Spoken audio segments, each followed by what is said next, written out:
So let's begin the first chapter, chemical reaction and equations. This is the first chapter of class 10 NCERT में पहला chapter है और NCERT based ही हम लोग study करेंगे ताकि आपके रिवीजन आसानी से हो जाए, क्योंकि CBSE में क्वेश्चंस मेनली NCERT से ही पुटअप होते हैं। तो इस चैप्टर में जो सबसे इम्पोर्टेंट पहली टॉपिक है वो है difference between physical change and chemical change. Physical change and chemical change, पहले इन दोनों का डिफरेंस जानना पड़ेगा, तभी आप समझ पाएंगे कि केमिकल रिएक्शन क्या होता है और इक्वेशंस क्या होते हैं। ठीक है, तो फिजिकल चेंज हम बोलते हैं ऐसी प्रोसेस को जिसमें कोई नई चीज़ ना बने, जिसमें no new substance is formed, इसमें कोई भी नई चीज़ नहीं बने, no new substance is formed. और जस्ट वाइस वर्सा होता है इसका ही। केमिकल चेंज एक ऐसी प्रोसेस है जिसमें न्यू सब्सटेंस बनता है। ठीक है, न्यू सब्सटेंस बनता है, इज फॉर्म्ड। ओके, अब जैसे इसका कोई एग्जांपल लिया जाए तो जैसे हमने कहा कि टीयरिंग ऑफ पेपर,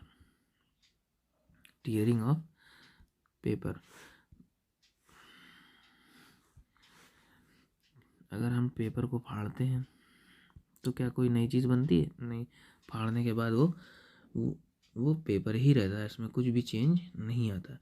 ये जैसे सपोज कर लीजिए हमने आइस को मेल्ट किया, मेल्टिंग ऑफ आइस हो गया, या मेल्टिंग ऑफ वैक्स हो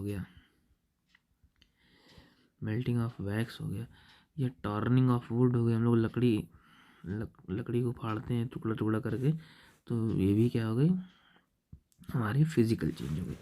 ठीक है, केमिकल चेंज में क्या कहा गया कि नया सब्सटेंस बनता है। केमिकल चेंज में बोला गया कि नया सब्सटेंस बनता है और इसमें बोला गया कि कोई नया सब्सटेंस नहीं बनता। तो केमिकल चेंज में नया सब्सटेंस बन रहा है, तो इसके कुछ एग्जांपल्स देखें। जैसे सपोज करें कि हमने एग्जांपल लिया बर्निंग का, ले लेते हैं बर्निंग ऑफ वुड। अब लकड़ी जलाएं तो हम क्या, किस में कन्वर्ट हो जाता है, ये एशेज में कन्वर्ट हो जाता है। ठीक है, तो कुछ नई चीज़ बन गई, तो ये क्या हो गया, हमारा केमिकल चेंज हो गया। ऐसी का और एग्जांपल लीजिए, जो कॉमन एग्जांपल है रस्टिंग ऑफ आयरन। आपने देखा होगा कि लोहा या कोई भी ऐसी चीज़ धूप में रखी रहती है, हवा में, एयर में, बाहर, धीरे धीरे उसके ऊपर रस्टिंग होने लगती है। तो ये भी एक तरह का क्या है, केमिकल चेंज है। ठीक है, इसके अलावा जैसे फूड की कुकिंग, ठीक है, खाने को बनाइए, कुकिंग ऑफ फूड, तो फूड का पूरा नया चीज़ बन जाती है, पहले जैसा नहीं रह जाता। तो ये सारी चीज़ें क्या हैं, केमिकल चेंज होती हैं। ठीक, अब जो केमिकल चेंज होता है, ये जो प्रोसेस के थ्रू केमिकल चेंज होता है, उसी प्रोसेस को process through which chemical change occurs is called chemical reactions।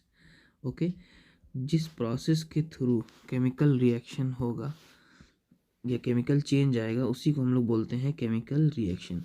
वो प्रोसेस जिसके थ्रू क्या है, केमिकल चेंज आए, उसको बोलेंगे हम लोग केमिकल रिएक्शन। ओके, तो केमिकल रिएक्शन को पहचानने के लिए 4 कैरेक्टरिस्टिक्स हैं। ठीक है, कुछ इंपॉर्टेंट कैरेक्टरिस्टिक्स हैं जो आइडेंटिफाई करती हैं केमिकल रिएक्शन को। कैरेक्टरिस्टिक्स ऑफ केमिकल रिएक्शन, कहने का मतलब ये कि इसको देख के आप आइडेंटिफाई कर पाएंगे कि सामने केमिकल रिएक्शन हो रहा है या नहीं हो रहा है। ठीक है, जैसे इसमें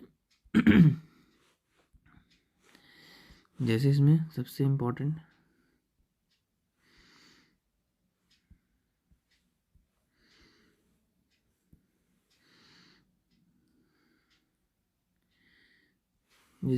इम्पोर्टेंट जो होता है वो 4 पार्ट में डिवाइडेड है। ओके, फर्स्ट इसका जो पार्ट है वो है change in state. Change in state, किसी चीज़ का स्टेट चेंज हो जाए, ठीक।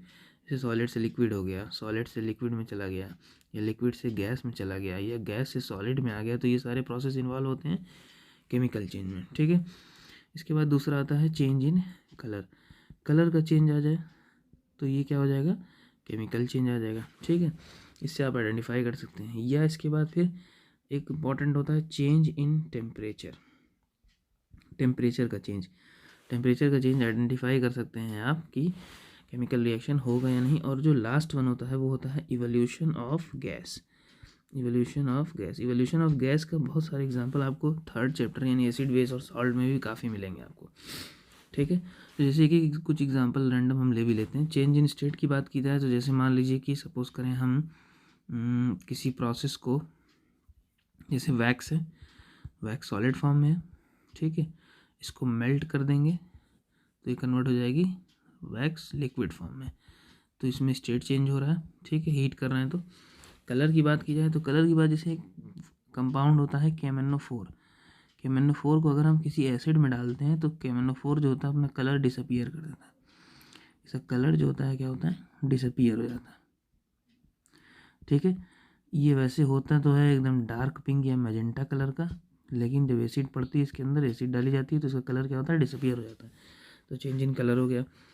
चेंज इन टेम्परेचर की बात की जाए तो जैसे सपोज़ करिए हम एग्जांपल ले लेते हैं चेंज इन टेम्परेचर की, कि अगर हम जिंक मेटल को, अगर हम मान लीजिए किसी एसिड में डाल दें, जिंक मेटल को किसी एसिड में डाल दें तो क्या बनेगा, मेटल का सॉल्ट बनता है, यानी जिंक का सॉल्ट बनेगा और हाइड्रोजन गैस का फॉर्मेशन होता है, ठीक है।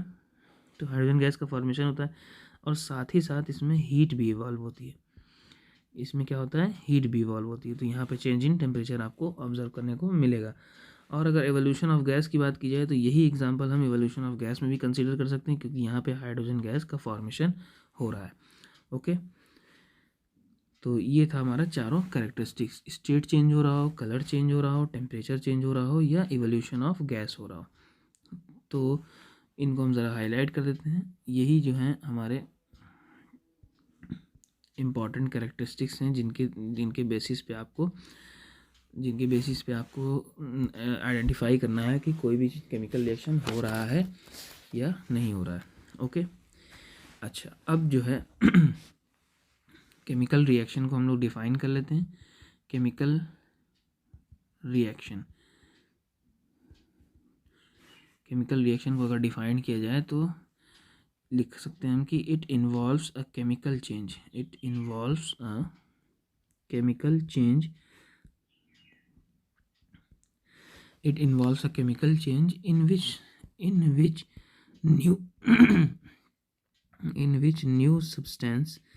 in which new substances react to form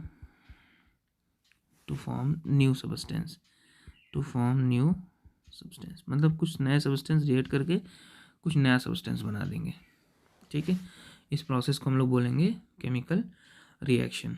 okay, अब केमिकल रिएक्शन को रिप्रेजेंट किया जाता है, केमिकल रिएक्शन का रिप्रेजेंटेशन किया जाता है केमिकल इक्वेशन से। Representation of chemical reaction is done by chemical equation. Okay students, chemical equation in general 2 types के होते हैं, जिसमें एक होता है वर्ड इक्वेशन, और एक होता है सिंबॉलिक इक्वेशन। ओके, तो हमारे पास 2 तरह के केमिकल इक्वेशंस होते हैं, एक वर्ड इक्वेशन और एक सिंबॉलिक इक्वेशन। वर्ड इक्वेशन में हम चीज़ों को पूरा लिखते हैं। जैसे सपोज कर लिए कि रिएक्शन हो रहा है जिंक का हाइड्रोक्लोरिक एसिड के साथ, तो हम इसको पूरा एक साथ लिखेंगे, ठीक है। तो जिंक और हाइड्रोक्लोरिक एसिड रिएक्शन करता है तो जिंक क्लोराइड बनती है और हाइड्रोजन गैस, ये हमारा हो गया वर्ड इक्वेशन। सिंबलिक फॉर्म में मतलब इसका हम लोग सिंबल्स लिखेंगे। जैसे जिंक का सिंबल क्या होता है, Zn होता है, हाइड्रोक्लोरिक एसिड का HCl, जिंक क्लोराइड का ZnCl2 और हाइड्रोजन गैस लिख देते हैं। ये हमारा हो गया सिंबॉलिक फॉर्म। ठीक है, ये हमारा हो जाता है सिंबॉलिक फॉर्म। ओके, तो इन जनरल जो है, जनरली रेफरेंस के लिए हम लोग केमिकल इक्वेशन को सिंबॉलिक इक्वेशन ही मान लेते हैं, क्योंकि वर्ड इक्वेशन लिखने में और इसको सॉल्व करने में, लिखने में काफ़ी टाइम लगेगा। इस वजह से शॉर्टकट मेथड किया जाता है उसको। ठीक है, अब जैसे आपने लिखा, अब सिंबॉलिक इक्वेशन लिखा, तो अब इसमें जैसे जनरल इक्वेशन का ही इसी का हम एग्जांपल लेते हैं कि क्या लिखा हुआ है, जिंक प्लस HCl और बन रहा है हमारा zinc chloride plus hydrogen gas. तो ये जो पार्ट होता है लेफ्ट हैंड साइड वाला, इसको हम लोग बोलते हैं रिएक्टेंट्स, इसको हम लोग बोलते हैं रिएक्टेंट्स। और जो राइट हैंड साइड वाला होता है इसको बोलते हैं हम लोग प्रोडक्ट्स। जो लेफ्ट हैंड साइड होता है उसको क्या बोलते हैं, रिएक्टेंट्स, और जो राइट हैंड साइड होता है उसको प्रोडक्ट्स। ध्यान देने वाली बात ये, इंपॉर्टेंट बात ये है कि अगर एक से ज़्यादा रिएक्टेंट्स होगा तो हम उनको प्लस से सेपरेट करते हैं, और एक से ज़्यादा प्रोडक्ट होगा तो उनको प्लस से सेपरेट करते हैं। और रिएक्टेंट और प्रोडक्ट के बीच में जो एरो होती है वो सेपरेट करती है प्रोडक्ट्स को रिएक्टेंट से। एरो का जो हेड होता है वो हमेशा प्रोडक्ट की तरफ होना चाहिए, और जो इसकी टेल होती है वो हमेशा रिएक्टेंट की तरफ होना चाहिए। तो इक्वेशंस लिखते वक्त इन बातों का ध्यान रखना पड़ता है कि एरो हेड हमेशा प्रोडक्ट की तरफ होता है, एरो हेड हमेशा प्रोडक्ट की तरफ, और उसका टेल पार्ट जो होगा, वो हमेशा रिएक्टेंट की तरफ होता है। तो ये एक कंप्लीट इक्वेशन बन जाता है। ठीक है, ये पूरा एक कंप्लीट इक्वेशन बन जाता है। अभी पूरी तरह से ये कंप्लीट नहीं है क्योंकि इनमें कुछ चीज़ें और भी मेंशन की जाती हैं, लेकिन इनको हम एक जनरल कंप्लीट रिएक्शन बोल सकते हैं। ओके, चलिए तो आगे की देखते हैं फिर। इसके बाद और एग्जांपल्स देखिए, जैसे फॉर एग्जांपल हमारे पास एक रिएक्शन आया कि मैग्नीशियम, NCERT में इस एग्जांपल का काफ़ी मेंशन किया है। मैग्नीशियम प्लस ऑक्सीजन बनता है मैग्नीशियम ऑक्साइड, मैग्नीशियम ऑक्साइड। ये इसका वर्ड इक्वेशन हो गया। सिंबॉलिक फॉर्म में इसको लिखेंगे तो मैग्नीशियम ऑक्सीजन बनेगा मैग्नीशियम ऑक्साइड। देखिए यहाँ पे दो रिएक्टेंट हैं तो प्लस से सेपरेट आउट किए गए हैं, और एक ही प्रोडक्ट है तो सेपरेट आउट की ज़रूरत ही नहीं है, तो प्रोडक्ट ये हो गया। ओके, ये एरो का जो हेड है वो प्रोडक्ट की तरफ है। ठीक है जी, और भी इसमें बहुत सारे आप एग्जांपल ले सकते हैं। जैसे मान लीजिए अभी हमने पीछे लिया था, जैसे सपोज कर लेते हैं कि सपोज कर लीजिए सोडियम है, वाटर से रिएक्शन कर रहा है, तो सर यहाँ पे NaOH बनता है। ठीक है, तो इसमें भी दो रिएक्टेंट्स हैं और एक प्रोडक्ट्स हैं। ठीक, या मान लीजिए हमारे पास पोटेशियम है, वाटर से रिएक्शन कराया तो बना पोटेशियम हाइड्रोक्साइड। ये सोडियम हाइड्रोक्साइड है, नीचे उसके पोटेशियम हाइड्रोक्साइड है। तो ये सारी चीज़ें जो हैं हमारे पास इस रिएक्शन में हो सकती है। ठीक है, अच्छा अब इसके बाद जो आता है ये बहुत मोस्ट इम्पॉर्टेंट टॉपिक है, बहुत मोस्ट इम्पॉर्टेंट टॉपिक है। इससे क्वेश्चन मैंडेटरी आते हैं CBSE में, से मैंडेटरी कोई ना कोई क्वेश्चन आएगा, वो है balancing chemical equation. Balancing chemical equation क्या इसका मतलब हुआ, अभी आप ध्यान से समझ देखिए। जैसे हम इनमें से कोई एक, इन तीनों में से कोई एक रिएक्शन हम कंसीडर करें। जैसे सपोज करते हैं, मान लीजिए हमने कंसीडर किया मैग्नीशियम प्लस ऑक्सीजन बन रहा है मैग्नीशियम ऑक्साइड। ओके, आपने प्रीवियस ईयर में 9th क्लास में पढ़ा होगा एक law of conservation of mass, law of conservation of मास। ये क्या रिप्रेजेंट करता है कि मास हमेशा कांस्टेंट होता है, मास हमेशा कांस्टेंट होता है। ठीक है,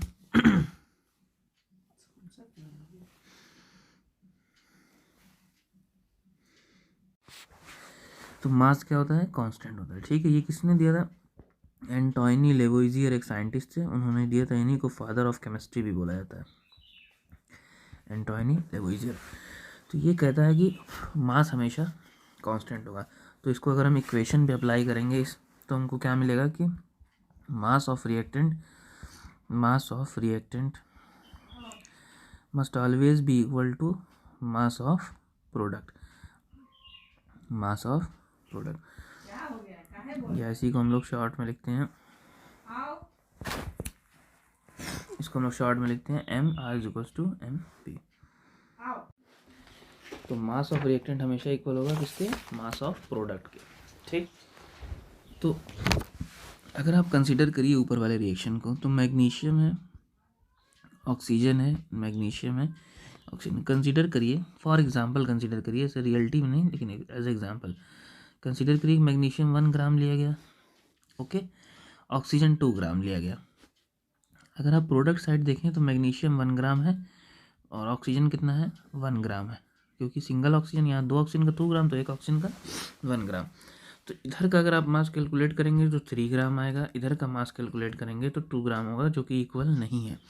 तो इसका मतलब यहाँ पे law of conservation of mass fail कर रहा है, जो कि होना नहीं चाहिए, इस फेलिंग, जो कि होना नहीं चाहिए, इम्पॉसिबल बात है।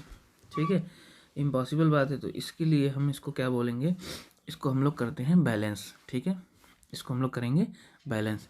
और इस तरह का इक्वेशन जिसमें law of conservation of mass follow नहीं हो रहा है, उसको बोलते हैं हम लोग स्केलेटल इक्वेशन या अनबैलेंस्ड इक्वेशन, स्केलेटल इक्वेशन या फिर unbalanced equation. Okay, unbalanced equation, ये इंपॉर्टेंट है, इसको हाईलाइट कर लेते हैं। स्केलेटल इक्वेशन या फिर अनबैलेंस्ड इक्वेशन, वो जो law of conservation of mass को फॉलो बिल्कुल भी ना करें। ठीक है, तो अब कुछ स्टेप्स हैं, कुछ प्रोटोकॉल्स हैं जिनको फॉलो करना होता है हमको इक्वेशन को बैलेंस करने के लिए। ठीक, तो स्टेप्स, कुछ इनके स्टेप्स हैं इंपॉर्टेंट। जैसे एक एग्जांपल उठाते हैं, एनसीईआरटी में भी एग्जांपल मेंशन किया है कि आयरन का रिएक्शन हो रहा है वाटर के साथ, तो बन रहा है Fe3O4 प्लस H2, ये एक रिएक्शन हो रहा है। ठीक, अगर आप देखें ध्यान से तो इधर आयरन इधर 3 टाइम्स है और रिएक्टेंट की तरफ 1 टाइम्स है, इधर हाइड्रोजन 2 टाइम्स है, इधर हाइड्रोजन 2 टाइम्स है, ऑक्सीजन सिंगल टाइम है, ऑक्सीजन 4 टाइम्स है। तो ये अनबैलेंस्ड इक्वेशन हो गया। ये कैसा इक्वेशन हो गया, अनबैलेंस्ड कह लीजिए या इसको स्केलेटल इक्वेशन कह लीजिए। ओके, अब क्या स्टेप्स हैं इनको बैलेंस करने के, तो सबसे पहला स्टेप तो यही है कि इसको हम लोग इक्वेशन को लिखेंगे। ठीक है, लिखने के बाद इनको क्या करेंगे, इनके ऊपर हम बॉक्स लगा देंगे अकॉर्डिंग टू एनसीईआरटी। इनके ऊपर हम क्या करेंगे, एक बॉक्स लगा देंगे, ताकि ये कंसिडर कर सके कि जो भी हमको इस्तेमाल करना होगा, जो भी हम इसमें आगे करेंगे वो इन बॉक्स के बाहर ही करें, इनके अंदर कोई चीज़ हम लोग चेंज नहीं कर सकते। ठीक है, सेकेंड स्टेप को क्या होता है, box the reactions, first step. Second step होता है कि लिस्ट करेंगे हम इसको, लिस्ट ऑल द एलिमेंट्स। कैसे लिस्टिंग करना है इसको ध्यान से देखिए, क्या करना होता है, इधर हम एक तरफ लिख लेते हैं एलिमेंट्स, फिर इन रिएक्टेंट, इन रिएक्टेंट, फिर इन product, in reactant, in product. इसका एक छोटा सा चार्ट बना लेंगे, ऐसे करके टेबल बना लेंगे। अब ध्यान से देखिए, जैसे हमारे पास कौन कौन सा एलिमेंट है, आयरन है, हाइड्रोजन है और ऑक्सीजन, तो आयरन, हाइड्रोजन और ऑक्सीजन, इसके अलावा और तो कोई है नहीं, तो इसलिए हमने लिख लिया। अब रिएक्टेंट साइड में आयरन देखिए कितना है, 1 है, हाइड्रोजन कितना है, 2 है, और ऑक्सीजन कितना है, 1 है in reactant side. Product side में देखिए तो आयरन 3 है, हाइड्रोजन 2 है और ऑक्सीजन 4 है। इसका मतलब यहाँ से हमको देख के पता चल रहा है कि आयरन बैलेंस नहीं है, ऑक्सीजन बैलेंस नहीं है, क्योंकि हाइड्रोजन दोनों तरफ सेम है।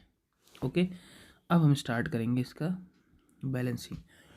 तो सबसे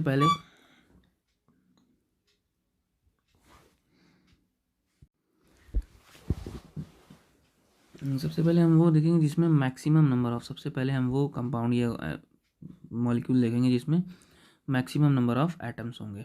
ठीक है, तो अगर हम इसमें ध्यान से देखें तो इसमें Fe3O4 में सबसे ज़्यादा होंगे और वाटर में, तो उन्हीं से हम बैलेंस करना शुरू करते हैं।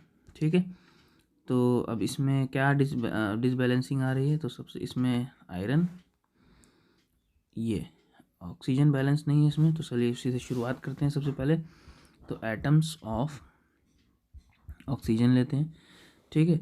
इन रिएक्टेंट्स मतलब लेफ्ट हैंड साइड, और इन प्रोडक्ट्स मतलब राइट हैंड साइड, ओके, ठीक है। इनिशियल वैल्यू और टू बैलेंस वैल्यू, मतलब बैलेंस करके कितना, तो इसमें क्या है, कितना हाइड्रोजन है, एक है H2O में, 1 इन H2O, ठीक है। और ये कितना, यहाँ पे कितना है, 4 इन Fe3O4 है, ठीक है। तो यहाँ 1 है, लेफ्ट हैंड साइड में 1 है, राइट हैंड साइड में 4 है। तो हम क्या करेंगे, क्रॉस मल्टीप्लाई कर दें, तो ये 1 इंटू 4 हो जाएगा, ये 4 है ऑलरेडी है, तो 4 इंटू 1 कर लें, तो दोनों तरफ अब इक्वेट हो गया। तो अब जो इक्वेशन हमारा बना उसको हम क्या लिखेंगे, लिखेंगे Fe प्लस 4 मल्टीप्लाई किया H2O में, इसलिए हम लिखेंगे 4H2O, एरो लगाएंगे Fe3O4 प्लस H2। अब ये हमारा जो इक्वेशन हो गया ये पार्शियली बैलेंस्ड हो गया है। पार्शियली बैलेंस्ड इसलिए बोला जा रहा है क्योंकि अभी भी इसमें कुछ चीज़ें ऐसी हैं जो बैलेंस नहीं है। क्यों? कि हमने जब 4 लगाया तो यहाँ हाइड्रोजन ज़्यादा हो गया और हाइड्रोजन इधर 2 ही है, ठीक है। तो ये जो हमारा इक्वेशन हो गया ये कैसा है, पार्शियली बैलेंस्ड है। अब इसके बाद नेक्स्ट स्टेप जो है हमारा फोर्थ स्टेप में हम अगले एटम को बैलेंस करेंगे जो कि है एटम ऑफ हाइड्रोजन। तो इनिशियली जितना हो और टू बैलेंस करने के बाद कितना हो, ठीक है। यहाँ पे लेफ्ट हैंड साइड मतलब रिएक्टेंट्स, यहाँ पे राइट हैंड साइड मतलब प्रोडक्ट्स। तो ध्यान से देखिए कि अब हमारे पास ऑक्सीजन कितना है, 4 और 2, मतलब हमारे पास 8 है वाटर में, 8 हाइड्रोजन है वाटर में, तो हमने 8 लिख लिया, तो बैलेंस्ड आउट है। राइट हैंड साइड में देखा तो हमारे पास 2 है इन H2 में, 2 हाइड्रोजन, तो हमको यहाँ पे क्या करना पड़ेगा, मल्टीप्लाई करना पड़ेगा 4 से, ताकि दोनों तरफ कोएफिशिएंट सेम हो जाए, ओके। तो अब जो हमारा इक्वेशन बनेगा वो क्या होगा, Fe plus 4H2O Fe3O4 plus 4H2, okay. अभी भी ये पार्शियली बैलेंस्ड है क्योंकि अब हमारा आयरन बैलेंस्ड नहीं है, तो लास्ट में एकदम आयरन बैलेंस करते हैं, ठीक है। इसके बाद नेक्स्ट स्टेप में हम क्या करेंगे, आयरन को बैलेंस करेंगे। तो चलिए नेक्स्ट स्टेप में इसको बैलेंस किया जाए। फोर्थ स्टेप था तो फिफ्थ स्टेप देखिए, फिफ्थ स्टेप में क्या है, आयरन को बैलेंस करते हैं। तो यहाँ लिख लेते हैं एटम ऑफ आयरन, इनिशियली कितना है, बैलेंस करने के बाद क्या होगा, लेफ्ट हैंड साइड मतलब रिएक्टेंट में कितना है और प्रोडक्ट में कितना है, राइट हैंड साइड। तो लेफ्ट हैंड साइड हम अगर देखें तो 1 है Fe में इक्वेशन में, और 3 है Fe3O4 में, ओके। तो इसको हम क्या करेंगे, इसको हमको 3 करना पड़ेगा क्योंकि यहाँ ऑलरेडी 3 है, ठीक है। तो यहाँ पे 1 मल्टीप्लाइड बाई 3 कर देते हैं, यहाँ पे कोई ज़रूरत ही नहीं मल्टीप्लाई करने की, ऑलरेडी 3 है, तो बैलेंस्ड आउट हो गया। तो अब जो रिएक्शन बनेगा वो क्या लिखेंगे हम लोग, 3Fe plus 4H2O Fe3O4 plus 4H2, ये हमारा इक्वेशन फाइनली अब हमको लग रहा है कि ये बैलेंस हो गया है। तो अभी ये इसको हम ऐसे ही डिक्लेयर नहीं करेंगे कि बैलेंस हो गया, पहले हमको चेक करना पड़ेगा। तो इधर देखिए 3 आयरन है, 4 to 8 हाइड्रोजन है और 4 ऑक्सीजन्स हैं। इधर देखा जाए तो 3 आयरन है, 4 ऑक्सीजन्स हैं और 8 हाइड्रोजन है। तो सब कुछ टैली आउट हो रहा है, इसका मतलब ये जो हमारा इक्वेशन है ये फुल्ली बैलेंस्ड हो गया, फुल्ली बैलेंस्ड हो गया। अब जब ये फुल्ली बैलेंस्ड इक्वेशन बन गया है तो जाहिर सी बात है ये law of conservation of mass follow करेगा, law of conservation of mass को फॉलो करेगा, ठीक है। It follow law of conservation of mass, okay. तो ये था हमारा बैलेंसिंग करने का पूरा मेथड। अब जो इसके बाद इम्पॉर्टेंट टॉपिक है वो है complete chemical equation. Complete chemical equation का मतलब होता है कि हम हर चीज़ को मेंशन करें जो जो इक्वेशन में है। जैसे एग्जांपल के तौर पे, जैसे मान लीजिए हमारे पास, हम ऊपर का एक एग्जांपल लेते हैं, 3Fe plus 4H2O Fe3O4 plus 4H2। तो यहाँ 3Fe है, Fe पाया जाता है सॉलिड फॉर्म में, आयरन पाया जाता है, वाटर पाया जाता है गैसियस स्टेट में। इस जगह पे ये गैसियस स्टेट में क्योंकि वाटर वेपर से रिएक्शन करता है आयरन, और यहाँ पे ये सॉलिड फॉर्म में और यहाँ पे ये गैस फॉर्म। तो स्टेट्स भी मेंशन करना का ज़रूरी है कि कौन चीज़ किस फॉर्म में है। तो इसमें कुछ टर्म्स इस्तेमाल होते हैं जिसके बारे में बताते हैं कंप्लीट इक्वेशन लिखने के लिए। जैसे एस का मतलब होता है सॉलिड फॉर्म, एल का मतलब होता है लिक्विड फॉर्म, जी का मतलब होता है गैसियस फॉर्म, और उसके बाद आता है हमारा ए क्यू, या जिसको हम लोग बोलते हैं एक्वस, ए क्यू। ठीक है, एक्वस फॉर्म, एक्वस फॉर्म का मतलब सॉल्यूशन इन वाटर होता है, सॉल्यूशन इन वाटर को हम लोग एक्वस फॉर्म बोलते हैं। तो ए क्यू भी इस्तेमाल होता है। इसके अलावा एक आता है अप एरो और एक आता है down arrow. Up arrow represent करती है इवोल्यूशन ऑफ गैस की, इवोल्यूशन ऑफ गैस की, और डाउन एरो रिप्रेजेंटेशन करती है प्रिसिपिटेशन की, प्रिसिपिटेशन की। ओके, तो ये हमारे इम्पॉर्टेंट 6 रिप्रेजेंटेशंस हैं जो कंप्लीट केमिकल इक्वेशन लिखने में काम आती हैं।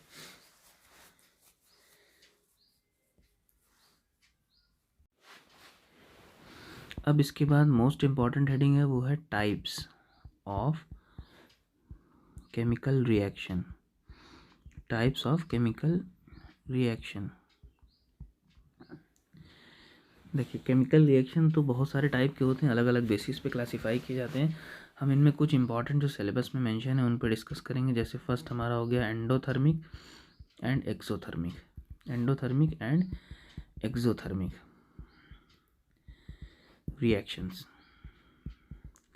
तो एंडोथर्मिक रिएक्शंस ऐसे रिएक्शंस होते हैं जिनमें हीट को हमको देना पड़ता है, हीट इज़ एब्जॉर्ब, यहाँ पे हमको हीट को एब्जॉर्ब कराना पड़ता है। एक्सोथर्मिक रिएक्शंस ऐसे रिएक्शंस होते हैं जिनमें से हीट इवॉल्व होती है, heat is evolved. Okay, second हमारा आता है combination reaction, combination reaction. Combination reaction में जैसे ए और बी दो सब्सटेंस है, ये आपस में कंबाइन होते हैं। ठीक है, जैसे इसका एग्जांपल देखिए आप, मैग्नीशियम प्लस ऑक्सीजन बना मैग्नीशियम ऑक्साइड, तो ये हमारा क्या हो गया, कॉम्बिनेशन रिएक्शन हो गया। ओके, थर्ड हमारा आता है decomposition reaction, decomposition reaction. Decomposition reaction का मतलब होता है ब्रेक डाउन होना, टूटना किसी चीज़ का। जैसे मान लीजिए ए बी कोई सब्सटेंस था, ये किसी वजह से टूट गया ए प्लस बी में, इसको बोलते हैं हम लोग डिकम्पोजिशन। जो रीज़न जिसकी वजह से ये टूटता है, इसके बेसिस पे डिकम्पोजिशन रिएक्शन को 3 इंपॉर्टेंट कैटेगरीज में क्लासीफाई किया गया। जो पहला है इलेक्ट्रोलिसिस, दूसरा है फोटोलिसिस, और तीसरा है थर्मोलिसिस। थर्मोलिसिस, इलेक्ट्रोलिसिस का मतलब इलेक्ट्रिक करंट के थ्रू तोड़ना, इलेक्ट्रिक करंट का यूज़ करके डिकम्पोज करना। फोटोलिसिस का मतलब है लाइट का यूज़ करना, थर्मोलिसिस का मतलब है हीट का यूज़ करना। एक एक एग्जांपल देख लेते हैं करंट का। जैसे मान लीजिए हमारे पास वाटर है, वाटर को अगर हम इलेक्ट्रोलिसिस करेंगे, वाटर की अगर हम इलेक्ट्रोलिसिस करते हैं तो हमको हाइड्रोजन गैस और ऑक्सीजन गैस मिलती है। ठीक है, तो ये हमारा इलेक्ट्रोलिसिस हो गया। फोटोलिसिस में बहुत कॉमन एग्जांपल है AgCl का। AgCl पे अगर लाइट पड़ती है, light in the sense sunlight, specially sunlight पड़ती है, तो ये सिल्वर और क्लोरीन में अलग हो जाता है। इससे भी बहुत सारे क्वेश्चन पूछे जाते हैं। और हीट की बात की जाए तो हीट में जैसे कैल्शियम कार्बोनेट है, कैल्शियम कार्बोनेट को अगर आप हीट करें तो ये कैल्शियम ऑक्साइड और कार्बन डाइऑक्साइड में कन्वर्ट हो जाता है। तो ये था हमारा 3, इलेक्ट्रोलिसिस, थर्मोलिसिस और फोटोलिसिस। और कई ईयर से लगातार फोटोलिसिस पे क्वेश्चंस रिपीटेड पूछे जाते हैं, तो this is important very. Okay, then after this decomposition reaction displacement reaction आता है, डिस्प्लेसमेंट रिएक्शन। डिस्प्लेसमेंट रिएक्शन का मतलब कि कोई एक ए सब्सटेंस है, वो बी सी सब्सटेंस से रिएक्शन कर रहा है, तो बना ले AC प्लस बी। ओके, इसको बोलते हैं हम लोग डिस्प्लेसमेंट रिएक्शन। ठीक, जैसे फॉर एग्जांपल अगर हम बात करें कि पोटेशियम है और रिएक्शन कर रहा है जिंक सल्फेट से, तो ये जिंक इसको क्या करेगा, रिप्लेस कर लेगा, तो बनेगा क्या, zinc plus potassium sulphate. Okay, ये हमारा हो गया डिस्प्लेसमेंट रिएक्शन। इसके बाद आता है पांचवा double displacement reaction. Double displacement reaction, double displacement reaction जो है, जैसे ए बी को इस सब्सटेंस से रिएक्शन कर रहा है सी डी से, तो इसका ए पार्ट यहाँ चला है और सी पार्ट इधर चला जाए, बेसिकली कैटायन का एक्सचेंज। तो ए सी बन जाएगा, सॉरी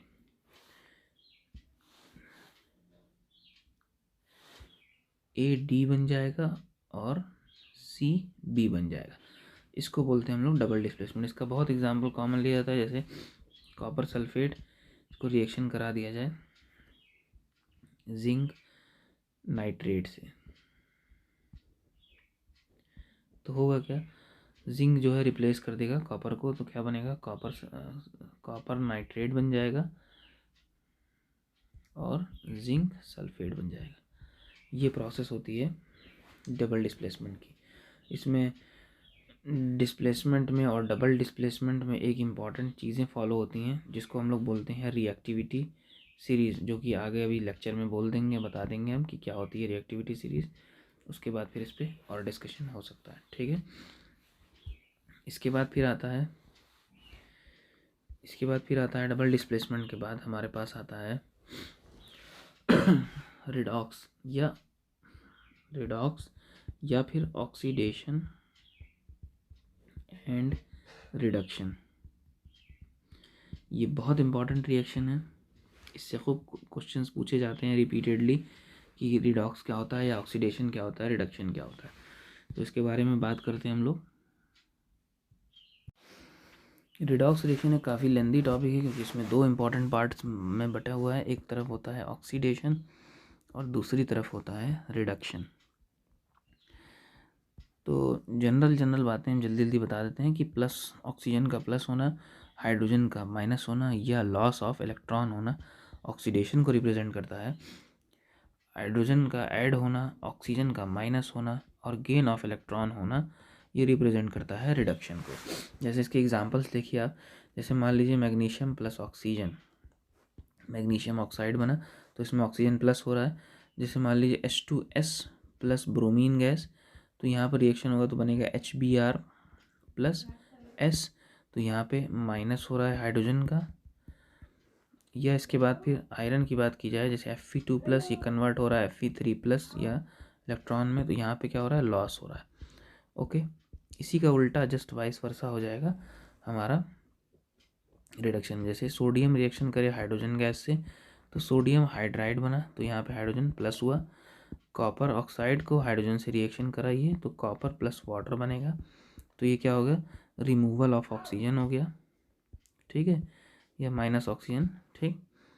और Fe3 प्लस है, इसको एक इलेक्ट्रॉन अगर हम दे दें तो ये Fe2 प्लस में कन्वर्ट हो जाएगा, तो ये हो गया हमारा गेन ऑफ इलेक्ट्रॉन। तो ये है प्रोसेस पूरी हमारी रिडॉक्स की। ओके, अब ये दोनों एक साथ होते हैं, साइमल्टेनियसली होते हैं, इसीलिए इनको हम लोग बोलते हैं रिडॉक्स रिएक्शन। इसीलिए हम लोग इनको बोलते हैं रिडॉक्स रिएक्शन, क्योंकि इसमें रिडक्शन और ऑक्सीडेशन हमेशा साथ में होता है।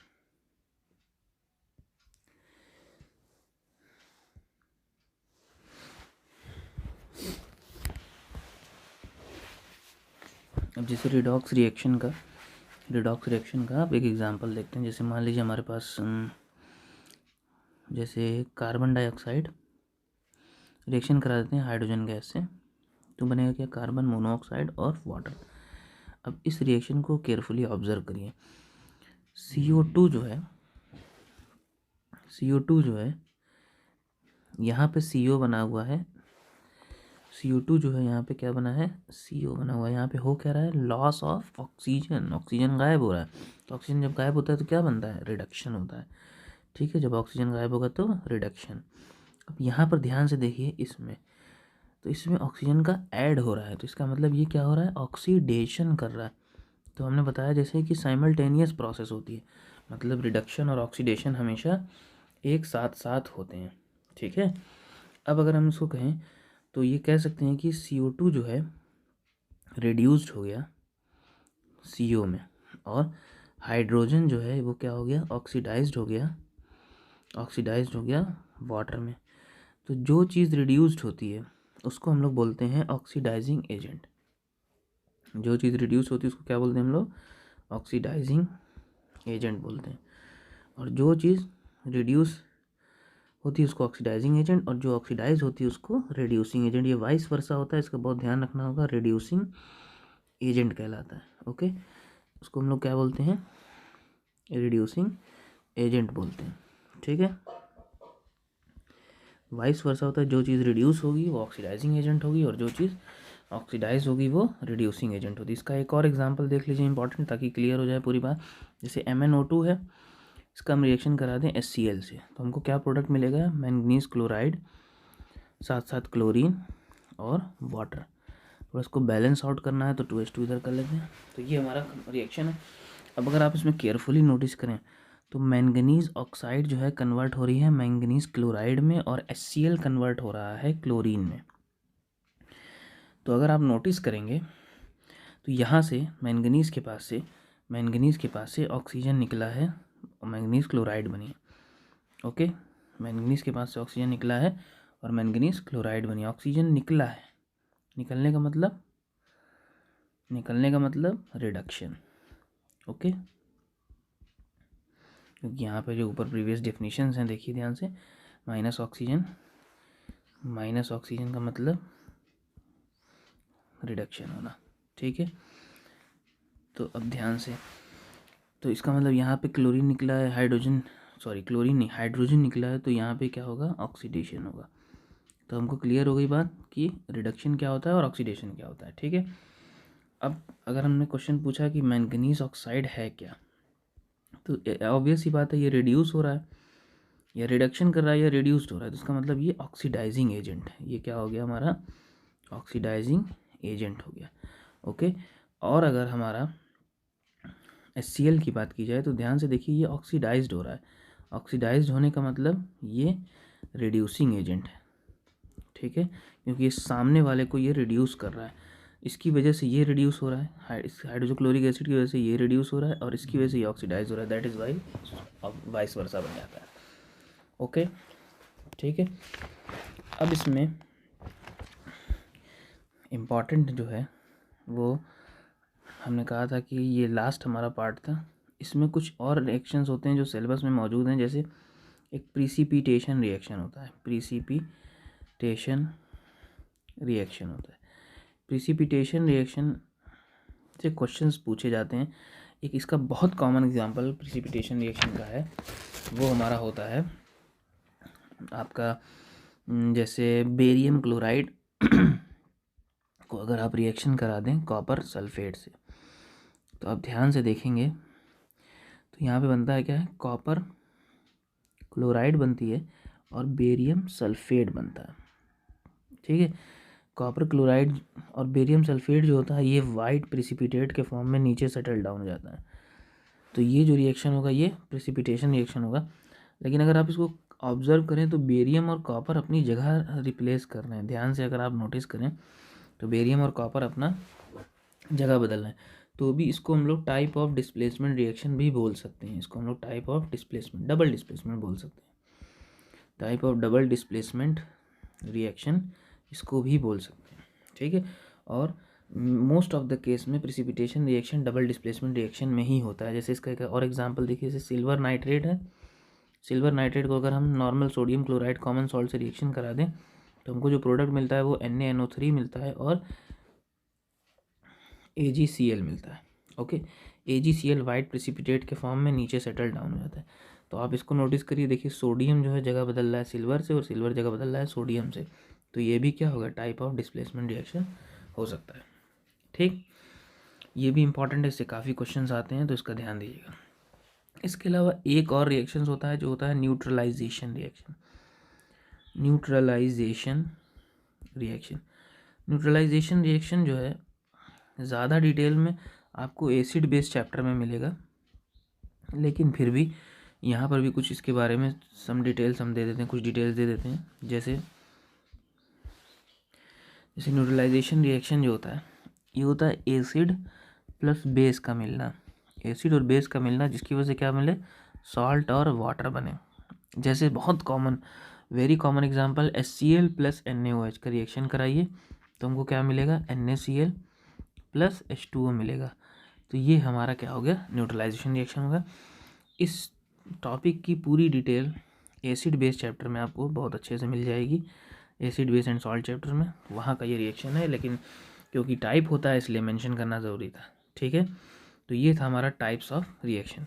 क्या क्या टाइप्स में हो गए, एक न्यूट्रलाइजेशन रिएक्शन हो गया, प्रिसिपिटेशन रिएक्शन हो गया, इसके बाद फिर हम ऊपर चलें तो हमको रेडॉक्स मिल गया, फिर हम और ऊपर चलें तो हमको डबल डिस्प्लेसमेंट रिएक्शन मिल गया, फिर डिस्प्लेसमेंट रिएक्शन मिला, फिर डिकम्पोजिशन रिएक्शन मिला, फिर कॉम्बिनेशन मिला, एंडो मिला और एक्सोथर्मिक मिला। ओके, अच्छा, एक्सोथर्मिक हीट इज़ अब्जॉर्ब और हीट इज़ इवॉल्व, इसके बारे में थोड़ी सी एग्जांपल और दे देते हैं। जैसे एग्जांपल के तौर पे सपोज करिए, जैसे CaCO3 है, इसको अगर हम हीट करते हैं तो ये कन्वर्ट होता है CaO और CO2 में, तो यहाँ पे हीट एब्जॉर्ब हो रही है, हीट क्या हो रही है, एब्जॉर्ब हो रही है, तो ये कैसा रिएक्शन हो जाएगा, एंडोथर्मिक हो जाएगा। ठीक है, और इसी का एक एग्जांपल, जैसे जिंक Cl में डालते हैं तो जिंक क्लोराइड बनता है और हाइड्रोजन गैस इवॉल्व होती है, तो यहाँ पे हीट क्या हो रही है, इवॉल्व हो रही है, हीट जो है इवॉल्व हो रही है, तो ये एक्सोथर्मिक रिएक्शन हो जाएगा।